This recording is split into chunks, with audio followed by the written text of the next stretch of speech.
హనుమని ఉపాసన చేస్తే మనసు దేని మీద నిలబెట్టాలో దాని మీద నిలబెట్టడం చేతనైన నాడు వాడు ఎంత గొప్ప స్థాయికైనా పెడతాడు. మనసు దేని మీద నిలబెట్టాలో దాని మీద నిలబెట్టగలగడం, దేని వైపుకి వెళ్ళకూడదో అటువైపుకి వెళ్లకుండా చూడగలగడం, ఇది ఒక వ్యక్తి యొక్క విజయానికి ప్రధాన కారణం. ఒక వ్యక్తి పరమకీర్తివంతుడయ్యాడు అంటే జీవితంలో ఆ క్రమశిక్షణ ఉండాలి. ప్రతి క్షణం తనని తాను పరిశీలించుకోగలిగినటువంటి ప్రజ్ఞ ఉండాలి. నేను దేనికోసం బయలుదేరాను, నేనేం చేస్తున్నాను, ఈ పరిశీలన హనుమ యొక్క సొత్తు. ఆయన ఆకర్షింపబడరు. అదేం సామాన్యమైనటువంటి భవనాలు కావు. మహర్షి ఒక్కొక్కటి వర్ణిస్తుంటే చదువుతున్న మనం ఆగిపోతాం. అసలు ఆ శ్లోకం చదివితే అబ్బా ఇలా ఉంటుందా అని కళ్ళు మూసుకుని ఆలోచిస్తాం.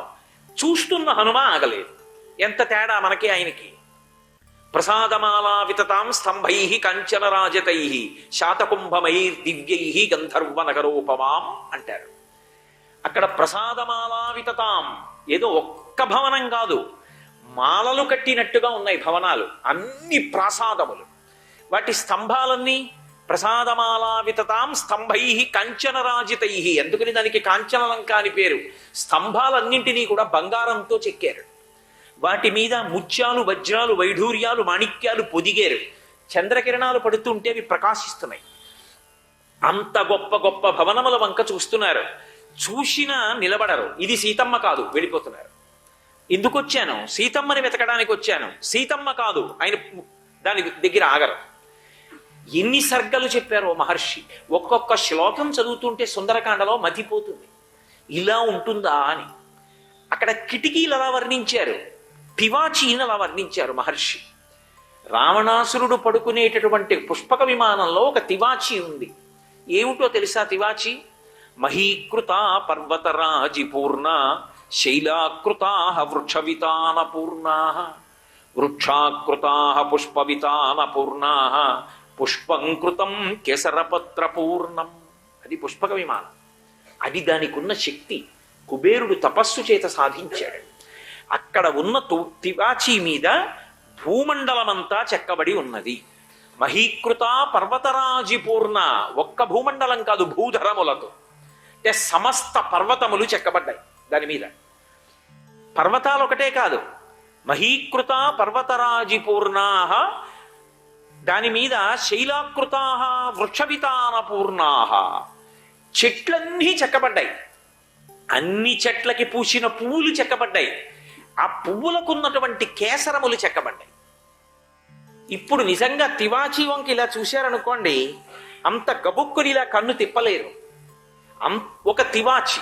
నేను చెప్తున్నది రావణాంతఃపురం గురించి నేను మాట్లాడటం లేదు. రావణాంతఃపురంలో ఉన్న ఒక తివాచీ గురించి మహర్షి చెప్పిన మాట అది. ఇక కన్ను అసలు తిప్పగలరా?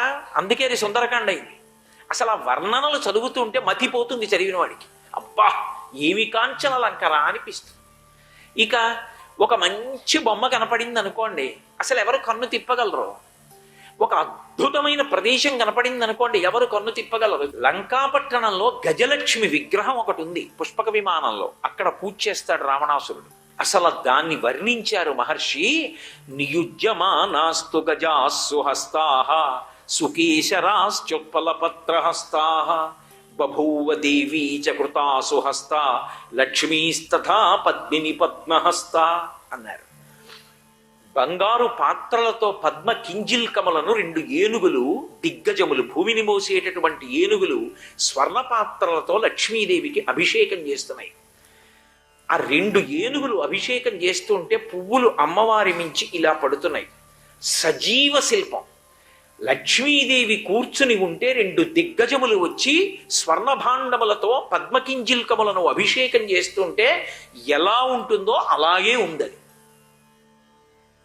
కన్ను తిప్పగలరా? సాధ్యం అవుతుందా?